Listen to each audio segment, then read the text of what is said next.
오늘은 근로소득에 대해서 공부하겠습니다. 근로소득이죠. 근로소득, 근로를 제공하고 받은 급여입니다. 그러면 일반적인 것은 뭐가 있을까요? 봉급, 상여금, 월급 이런 게 있겠죠. 그리고 또 있는 게 잉여금 처분에 의한 상여, 그리고 인정상여, 이게 뭐죠? 법인세법에 의해 처분되는 금액, 대충 이런 게 있습니다. 볼까요? 한번. 근로소득이란 근로계약에 의해 종속적지이죠. 종속적지. 그래서 중요한 게 종속적지. 그러니까 독립적지가 아닙니다. 독립적지가 아니다. 그러니까 그 사장이죠. 사장. 사용자에게 고용되었다. 고용되어서 거기서 노무를 제공해야겠죠. 노무를 제공하고 받은 급여입니다. 계속 보겠습니다. 봉급, 급료, 근로를 제공하고 받은 봉급, 급료, 임금, 상여금이죠. 그 다음에 주주총회나 사원총회 이런 거기서 결의해가지고 받은 상여금, 그러니까 잉여금 처분이겠죠. 잉여금 처분에 따라 받은 상여금, 그리고 법인세법에 따라 상여로 처분된 금액, 인정상이죠. 그리고 이제 보시면 퇴직함으로 받은 소득으로서 퇴직소득에 속하지 않는 소득, 이런 것. 이거는 뭐가 있을까요? 소득세법은 퇴직소득 있죠? 퇴직소득 한도액이 있어요. 한도액에 이 퇴직소득 보면 배울 거예요. 이 한도가 있고 한도 초과액은 근로소득으로 봅니다. 근로소득. 소득세법상 퇴직소득 한도 초과하는 경우 그 한도 초과액은 근로소득으로 본다. 그 다음에 이 직무발명 보상금이죠. 종업원이 받는 직무발명 보상금. 종업원이 특허 같은 걸 받았나봐요. 그래가지고 이 회사로부터 보상을 받습니다. 회사로부터 보상금 받음. 그러면 300만원까지는 비과세, 300만원 초과하는 금액부터는 과세입니다. 300만원 초과 금액은 과세, 이렇게 생각하시면 되겠습니다. 직무발명 보상금이다. 직무발명 보상금은 300만원까지는 비과세고 300만원 초과하는 경우 그 초과하는 금액만 과세한다. 계속 보겠습니다. 그 다음에 이제 기밀비죠. 기밀을 요하는 것, 기밀을 요하는 비용, 기밀비. 그러니까 출처를 밝힐 수 없다. 이런 기밀비, 이런 것도 뭐 임직원이 받으면 이거 전부 근로소득으로 과세하겠다는 겁니다. 기밀비. 그 다음에 뭐예요? 판공비죠. 판공비는 아시죠? 판공비가 나와요. 회사에서 판공비 나오면 이걸 쓰면은 이 판공비도 근로소득으로 과세하겠다는 겁니다. 그 다음에 뭐 교재비, 업무를 위하여 사용된 것이 분명하지 아니한 금액. 기밀비죠. 기밀을 요하는 비용. 이게 다 근로소득으로 과세한다. 근로소득으로 과세한다 라고 생각하시면 되겠습니다. 그 다음에 종업원이 받는 공로금, 1호금, 기업 축하금, 학자금, 장학금, 이런 것들 볼까요 한번? 종업원이 받는 장학금, 학자금, 개업 축하금. 그 다음에 이것도 중요해요. 종업원의 자녀가 사용자로부터 받는 학자금, 장학금 이런 것도 다 근로소득으로 과세하겠다는 겁니다. 그러니까 국가로부터 장학금 받는 게 아니에요. 회사 사장이 장학금으로 자녀한테 장학금 주는 경우, 이런 경우 다 근로소득으로 과세하겠다는 겁니다. 그 다음에 이제 중요한 게 이거요. 사내 근로복지기금으로부터 지급받는 자녀 학자금은 근로소득으로 보지 않는다. 사내 근로복지기금 나왔죠? 사내 근로복지기금.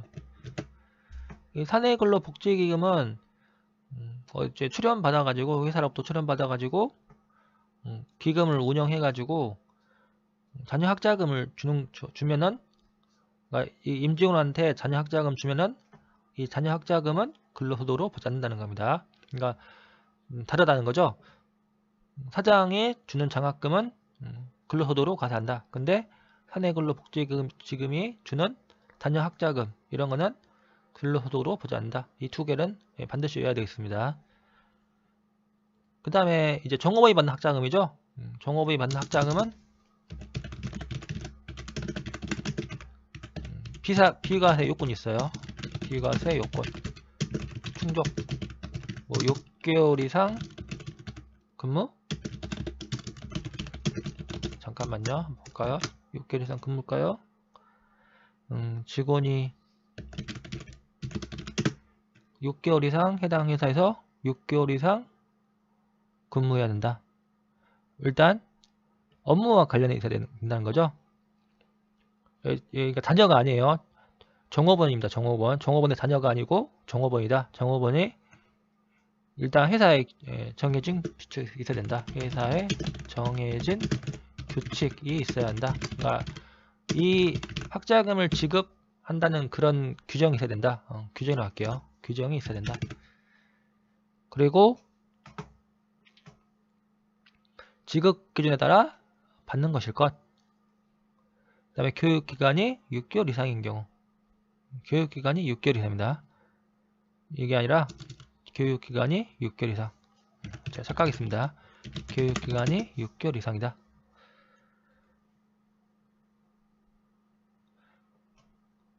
그리고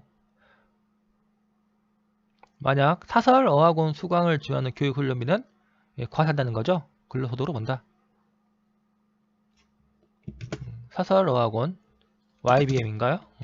제가 잘 몰라요. 사설, 어학원 이런 수강비를 한다. 그러면 이거는 과세한다는 겁니다. 교육훈련비는 과세한다.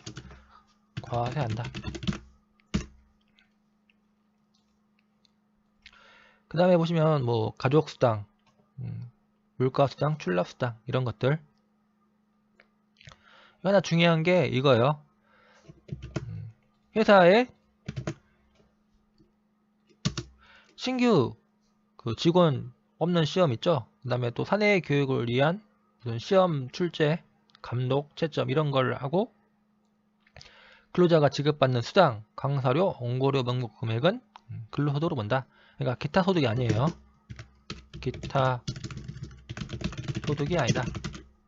그러니까 이 문해 창작 소득 있죠? 문해 창작 소득. 이거는 기타 소득입니다. 근데 업무와 관련해 가지고 시험을 출제한다든지 무슨 감독, 채점 이런 거 한다. 그러면 이런 거는 근로소득으로 본다는 겁니다. 그 다음에 보면 이제 급식수당, 주택수당 이거 중에요. 주택을 제공받음으로써 얻은 이익, 사택 제공이익이죠. 이거는 이제 시험에 가끔 나오는 겁니다. 이거는 임원하고 사용인하고 구분하면 됩니다. 임원도 출자 임원하고 비출자 임원하고 구분. 임원은 출자 임원, 그 다음에 비출자 임원. 임원, 비출자 임원. 그럼 이 출자 임원은 이거 어떻게 그죠? 소액 주주가 아니어야 됩니다. 소액 출자 임원이 제외.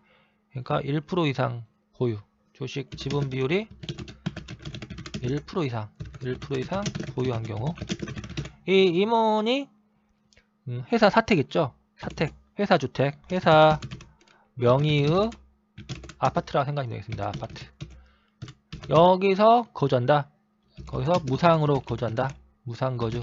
그러면 이거는 그 이익 있죠? 사택 제공 이익은 근로소득으로 과세한다. 그리고 이 비출자 임원 있죠? 비출자 임원. 이 사람은 비출자 임원하고 사용인은 근로소득으로 과세하지 않는다. 과세하지 않는다.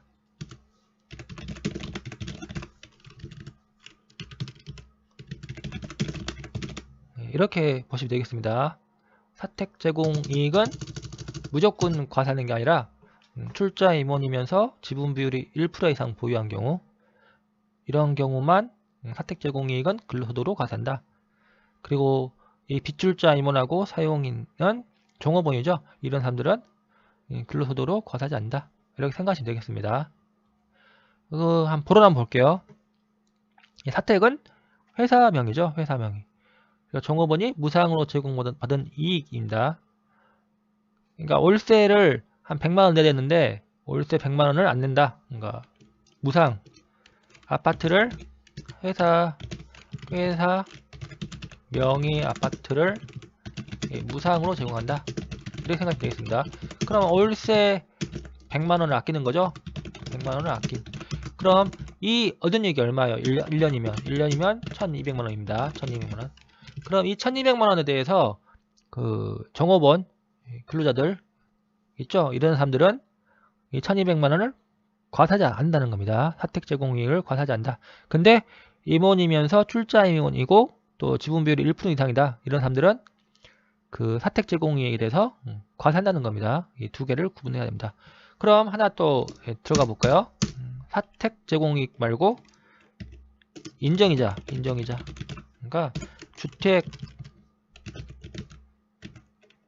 자금, 주택 구입 자금을 무상으로 대여받은 경우 발생하는 인정이자. 이거는 법인세법 나오는 거죠. 회사가 주택 구입 자금을 무상으로 종업원에게 대여준 경우.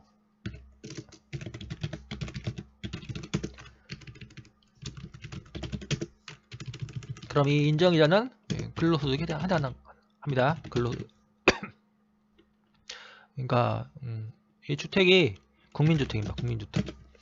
그러니까 큰 주택도 되겠죠. 근데 보통 시험은 국민주택 나옵니다.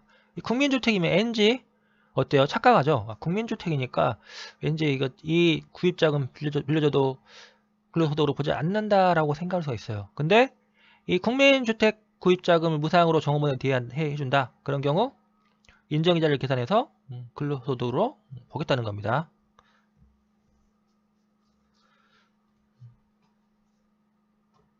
그리고 이게 또 하나 중요한 게 사택 유지 비용이죠. 이 사택 유지 비용 뭐죠? 전기세 이런 거 있죠? 사택 유지 비용, 전기세, 수도료 이런 거.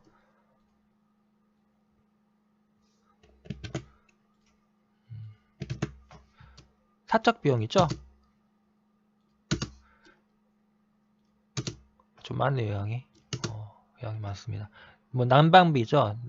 냉방비, 난방비, 전기세 이런 것들, 수도료, 가스, 전화요금을 회사가 대신 내준다. 그러면 이거는 근로소득으로 본다는 겁니다. 그러니까 월세 아낀 거 이거는 근로소득으로 보지 않는다. 근데 그 전기세, 수도료, 가스요금 이런 거를 회사가 대신 내준다. 그런 거는 근로소득으로 본다는 겁니다. 약간 좀 복잡하죠? 이런 거는 이제 시험에 가끔 나와요. 그러니까 나오기 때문에 이거는 이제 외우셔야겠죠. 그 다음에 종업원이 주택의 구입 이거죠. 아까 지금 제가 배운 거 인정이자 정호번이 주택의 구입 임차에 소요되는 자금을 저리 무상으로 대여받음으로써 얻은 이익. 예, 무상 또는 저리 낮은 이자율이죠. 저리가 낮은 이자율입니다. 한 1% 이런 낮은 이자율로 대여받음으로써 얻은 이익. 이래가지고 계산한 인정이자 이거는 근로소득으로 본다는 겁니다. 이거 주의하세요. 사택 제공이익하고 국민주택 취득자금 무상 제공이익 이거 이 두 개는 구분해야 된다는 겁니다. 그 다음에 뭐 기술수당, 보건수당, 연구수당, 시간의 근무수당, 통근수당, 개근수당, 특별공로금.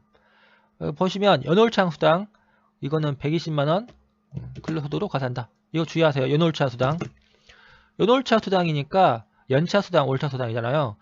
왠지 이거는 과세되지 않을 것 같다고 생각하잖아요. 저도 착각했어요. 연월차수당.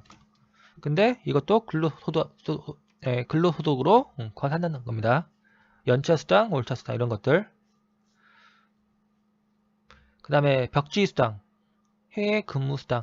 이거는 또 넘어가시면은 이게 또 과세 안 되는 경우가 있어요. 그러니까 벽지수당, 해외 근무수당은 무조건 과세되는 거 아니고 또 요건이 있어요.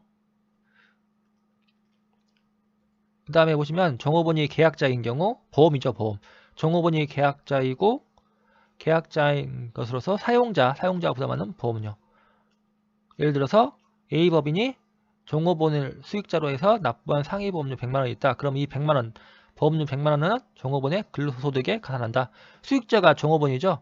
그러니까 이 나중에 이 보험, 그러니까 종업원이 어차피 자기 근로소득 받은 거 가지고 보험료 내는 거나 아니면 직접 그 회사에서 보험료 대신 내주는 거나 똑같은 거로 모아서 종업원에 이 보험료 납부해 준 것, 회사가 보험료 납부해 준 거는 종업원의 근로소득에 가산한다는 겁니다. 그 다음에 보시면 좀 약간 좀 특이한 거 있어요. 임직원의 고의, 중과실. 종업원의 고의나 중과실 외입니다. 외. 그러니까 경과실이죠. 경과실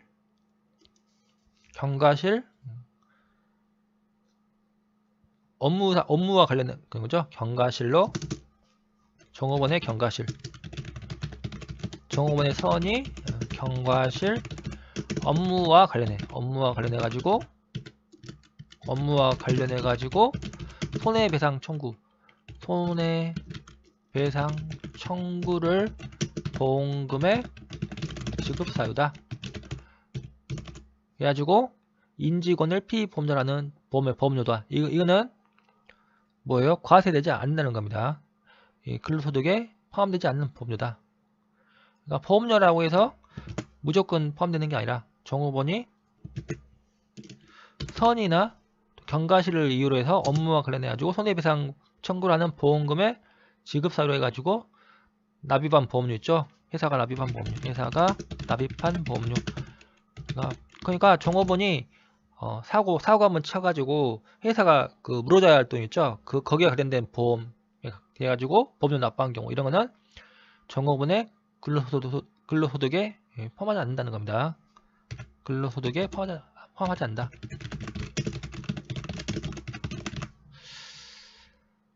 그 다음 볼게요. 휴가비죠. 출퇴근 수당, 휴가비, 출퇴근 수당, 교통비 이런 것도 다 근로소득에 포함한다. 출퇴근 수당. 그러니까 이를 보면 또 헷갈려. 나중에는 그 식비 있죠. 식비는 월 10만원 이내 비과세입니다. 이게 식비 같은 경우는 그러죠. 그렇기 때문에 식비랑 교통비랑 좀 비슷하잖아요. 그러니까 교통비도 좀 월 10만원 이내에 비과세 되는 거 아닌가 이런 생각을 할 수가 있어요. 근데 이 교통비는 근로소득에 포함합니다. 그러니까 출퇴근을 회사 바로 앞에서 출퇴근하는 사람도 있고 또 1시간 거리에서 출퇴근하는 사람도 있겠죠. 회사 바로 앞에서 출퇴근하면은 교통비가 안 들잖아요. 그렇기 때문에 이 교통비 같은 경우는 따로 배려해주지 않는다. 무조건 교통비는 근로소득으로 과세한다는 겁니다. 그 다음에 계약기간 만료 전 또는 만기에 종업원에게 기속되는 단체 환급부 보장성 보험의 환급금. 이건 좀 복잡해요. 계약기간 만료 전 또는 계약기간 만료 시 단체 환급금 보장성 보험의 환급금. 여기에 이거는 일단 그 회사가 납입하는 경우죠. 회사가 단체 순수 보장성 보험, 보장성 보험이라고 생각하면 되겠습니다. 이건 단체 환급부 보장성 보험. 납입한 경우 납입료죠. 보험 납입료. 이거는 어떻게 해요? 연 70만원 비과세입니다. 납입한 경우. 이 납입한 경우 연 70만원 비과세. 그리고 나중에 이제 종업원이 계약기간 만료돼 가지고 종업원이 받는 경우죠. 예, 이제 환급금 받는 경우, 단체 환급부 보장성 보험 환급금 받는 경우, 그런 경우 이 보시면 이게 있어요. 예를 들어서 환급금이 200만원이다. 2014년에 100만원, 2015년에 70만원, 2016년에 40만원 납입해가지고 2017년에 환급금 200만원 받았다. 그러면 제가 그랬죠. 연 70만원 비과세다. 회사가 단체 순수 보장성 보험이나 단체 환급 보장성 보험을 납입한 경우 납입료, 보험 납입료에 대해서 연 70만원 비과세다. 그렇기 때문에 이 보시면 납입 이 70만원 있죠? 이 70만원 부분. 그러니까 다시 한번 설명할게요. 연 70만원을 회사가 납입한 보험료가 연 70만원 초과한다. 그럼 100만원 가져갈게요. 예를 들어서. 그럼 이 70만원까지는 비과세죠. 70만원 비과세. 30만원 과세.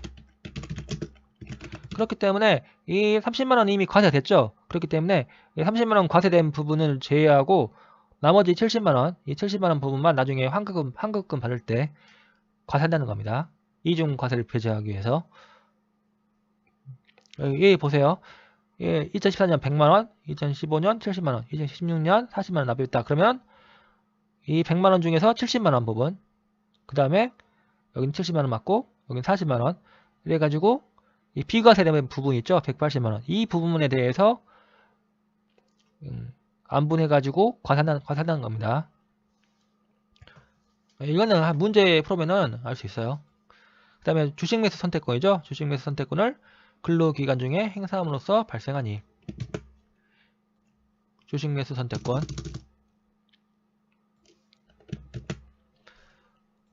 여기 보세요.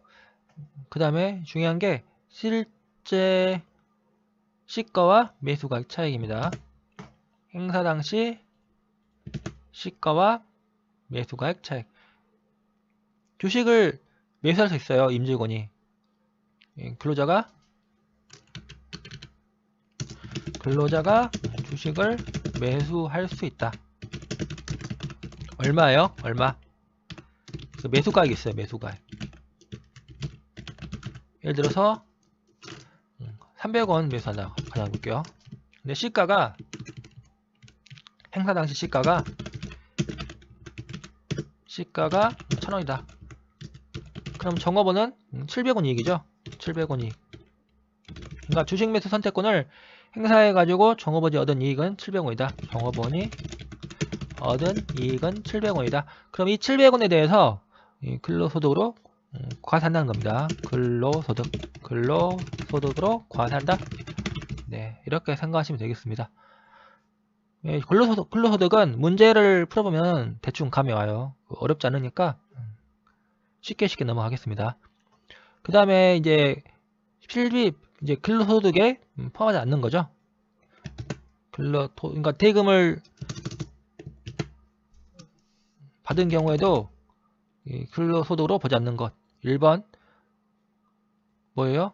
실비 변상 성질의 급여. 실비 변상 성질의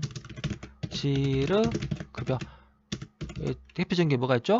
자가운전 보조금, 자가운전 보조금. 이게 대표적입니다. 그러니까 실비, 실제 들어간 비용이죠. 실제 들어간 비용을 변상해 주기 위해서 지급하는 급여입니다. 여기 보시면 대표적인 게 일직료, 숙직료, 여비. 이거죠? 일직료, 숙직료, 여비. 이거는 비과세다.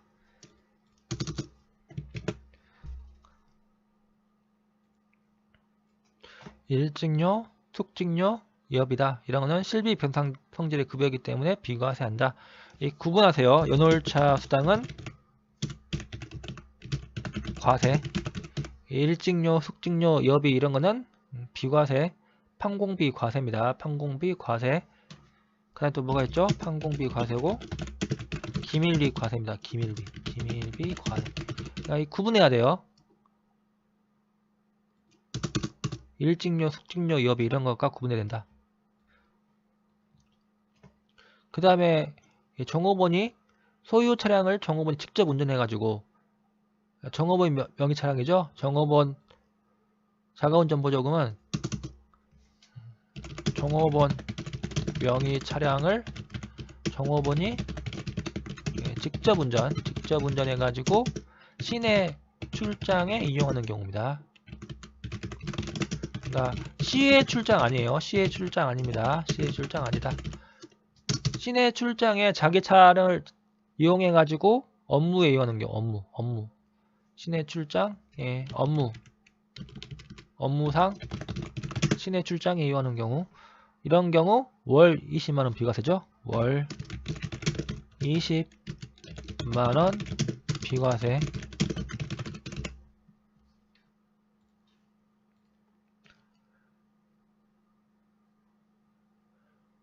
그 다음에 또 중요한 게 만약 시외 출장비 받는 경우입니다. 시외 출장비. 시외 출장비를 받는 경우. 그럼 이 시외 출장비는 실비 변상 성질의 급여입니다. 변상 성질의 급여. 비과세. 근데 시외 출장비 받고 자가운전 보조금 받는다. 그러면 시외 출장비는 비과세, 자가운전 보조금은 과세. 이런 식으로 가요. 한번 보겠습니다. 시내 출장에 자기 명의 차량을 이용하고 회사로부터 자가운전 보조 받는 경우 월 20만원 이내에서 비과세한다. 여기 보시면 직원의 출퇴근 편의를 위해서 지급하는 교통보조금 있죠? 이거는 자가운전 보조금에 해당하지 않는다는 겁니다. 이게 막 헷갈려요. 나중에 보면은 이게 막 물립니다. 서로. 그러니까 확실하게 이번 기회를 통해서 확실하게 아셔야 됩니다. 교통보조금 있죠? 출퇴근 수당. 이거는 자가운전 보조금이 아닙니다. 제가 말했죠? 회사 바로 앞에 있는 거랑 1시간 거리에 있는 거랑 둘 다 똑같이 주면 비과세하면 안 되기 때문에 출퇴근 수당은 과세한다는 겁니다.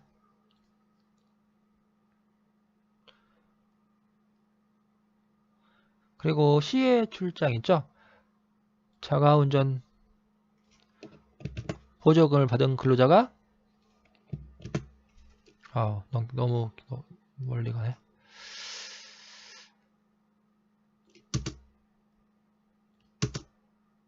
여기 보세요. 자가운전 보조금을 받는 근로자가 시내 출장 아니면 시외 출장 가는 경우 있죠? 시외 출장. 그럼 이 유류비, 통행료 이런 거 있죠? 이런 거는 비과세한다. 실비 변상적 성질의 급여이기 때문에 비과세한다는 겁니다. 시외 출장이 소요된 비용. 그 다음에 제복, 제모, 재화 이런 것들 다 비과세합니다. 피복 넘어갈게요. 그 다음에 넘어가고 연구 있죠? 연구 보조비, 연구 활동 비중 월 20만원 이내 금액. 교원들이 받는 급여입니다. 교원들이 받는 급여. 교원. 그 다음에 또 기자들이 받는 수당. 이것도 있어요. 기자들 수당 월 20만원. 취재 수당 월 20만원 이내 금액. 기자 취재 수당. 이건 다 비과세입니다. 그러니까 근로소득은 그냥 외우는 걸로 시작해가지고 외우는 걸로 끝나는 것입니다. 그 다음에 벽지수당 있죠? 근로자가 벽지에 근무함으로써 받는 월 20만원 이내의 벽지수당. 이거 비과세입니다. 이거 좀 주의하세요.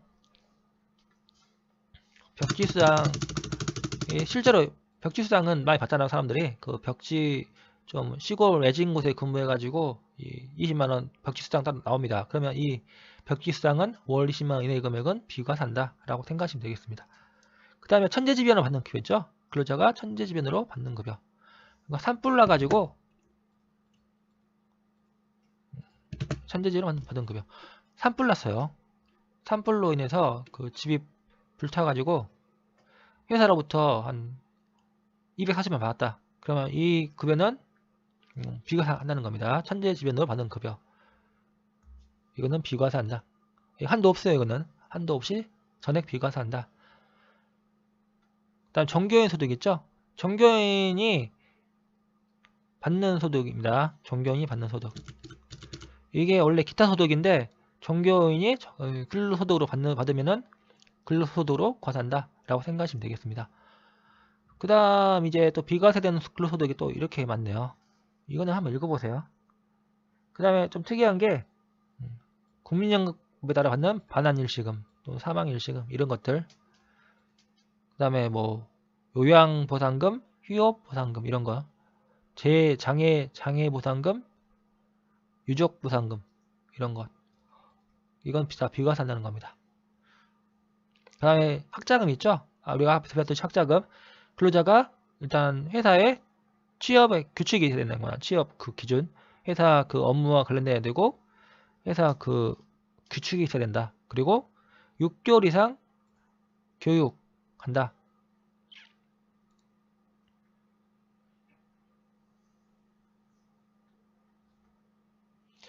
교육훈련기간 6개월 이상인 경우 당해 교육기간을 초과하여 근무하지 않은 데는 지급받은 금액을 반납할 것을 조건한다. 이렇게 생각하시면 되겠습니다. 이 비과세된 학자금하고 비과세되지 않는 학자금이 있죠. 예를 들어서 사설어학원 수강료다. 이거는 비과세되지 않는다. 대학원에 납입한 학자금이다. 이런 건 비과세된다는 겁니다. 그 다음에 실비변상 성질의 급여. 이거 비과세입니다. 실비변상 성질의 급여는 비과세한다. 그 다음에 국외에서 근로를 제공하고 받은 급여죠. 국외에서 근로를 제공하고 받은 급여. 이 국외지역 있죠. 국외지역. 이건 월 100만원입니다. 월 100만원. 월 100만원. 월 100만원 비과세. 그 다음에 원양업 있죠. 원양업. 승무원이라 할까요? 선원이죠. 선원. 원양업 선원. 300만원입니다. 월 300만원. 이것도 좀 특이한 거죠.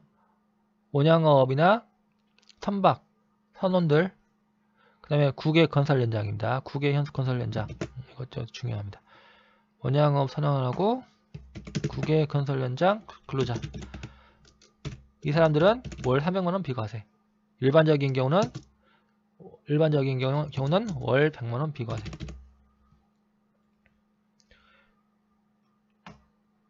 그 다음 보시면 사용자가 부담하는 보험료죠. 이 건강보험료 중에서 사용자 부담금 이런 거 있죠. 이 건강보험료를 회사 다니는 사람들 있죠. 회사 다니는 사람들은 건강보험료가 20만원이면 회사가 10만원 내줍니다. 10만원 내준다. 그러니까 회사가 10만원 내줘요.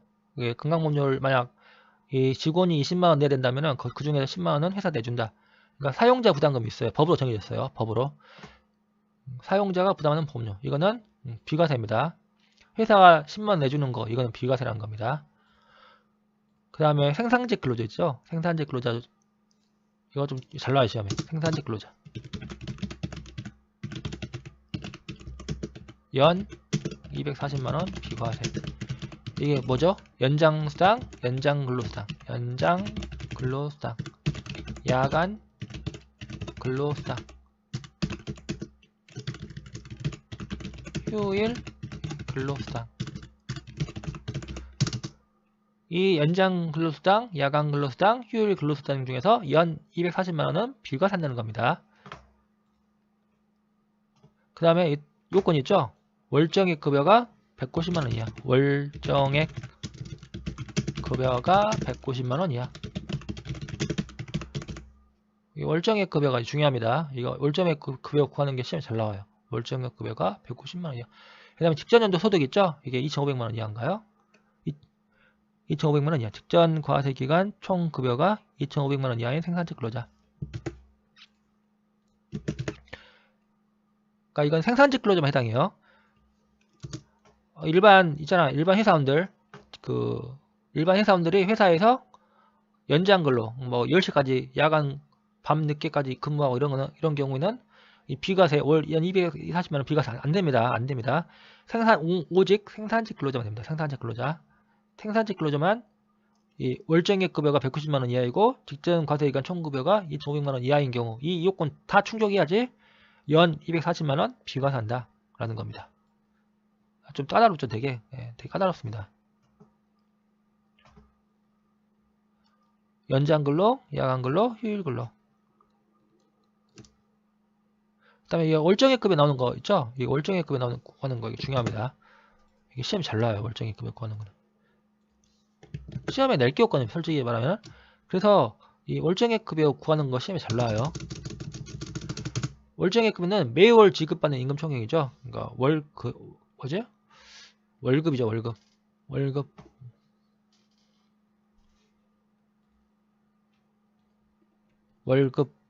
월급이 100만원이라 가정할게요.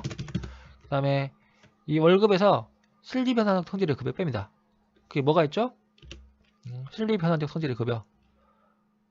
자가운전 보조금 있죠? 자가운전 보조금. 이런 거 뺍니다. 자가운전 보조금. 특이한 게 그거 있어요. 그거. 식대는 실비 변상적 성질의 급여가 아닙니다. 식대 주의하세요. 그 다음에 상여금 있죠? 정기상여입니다. 정기상여. 정기적 상여 빼고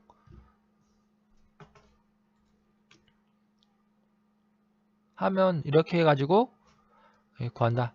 그럼 보세요. 식대는 비과세 되더라도 실비 변상적 성질의 급여가 아니므로 월정액 급여에 포함합니다.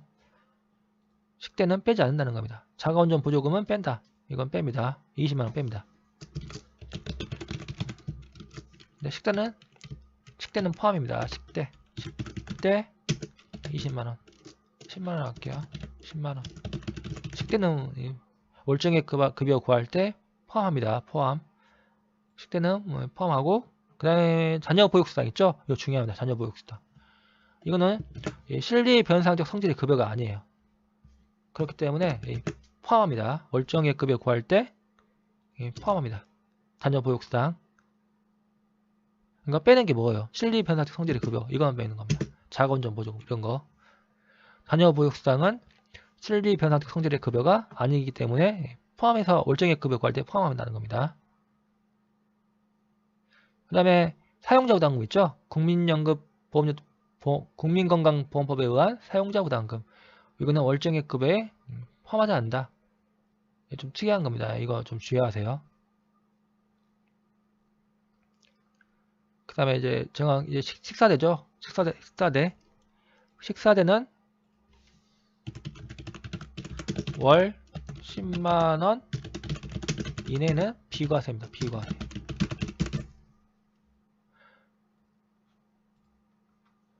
그래서 중요한 게 뭐예요? 회사로부터 식사를 제공받지 않아야 한다는 겁니다. 그러니까 회사로부터 식사 제공 받으면서 식대 10만원 받았다. 그럼 이 식대 10만원은 과세입니다. 과세.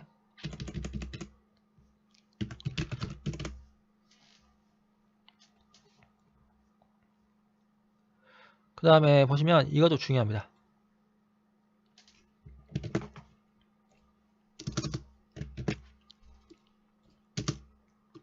지워져 않습니다.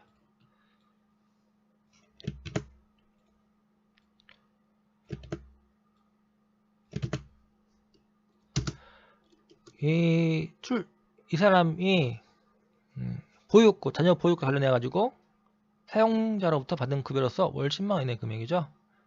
여기가 중요한 게 6세 이하입니다. 6세 이하. 과세기간 개실 현재 6세 이하인 자녀. 과세기간 개실 현재 만으로입니다. 만 6세 이하 자녀가 있기 때문에 사용자로부터 받은 급여는 월 10만원까지입니다. 월 10만원까지 비과세입니다. 자녀 수가 상관없습니다. 이거는 자녀 수가 뭐 2명, 3명 이런 거 상관없이 무조건 월 10만원까지만 비과세 된다. 예, 보세요. 자녀 수와 관계없이 월 10만원 비과세 된다. 이거 주의하세요. 자녀 수와 관련 없습니다. 자녀 수가 뭐 2명, 3명인 경우에도 월 10만원 이내의 금액만 비과세한다. 좀 이게 특이한 경우죠. 나머지 보시면 이거 직무발령 보상금으로서 연 300만원 이하 금액 비었죠? 이거는 비과세 한다는 겁니다. 직무발령 보상금으로서 연 300만원 이하 금액 비과세.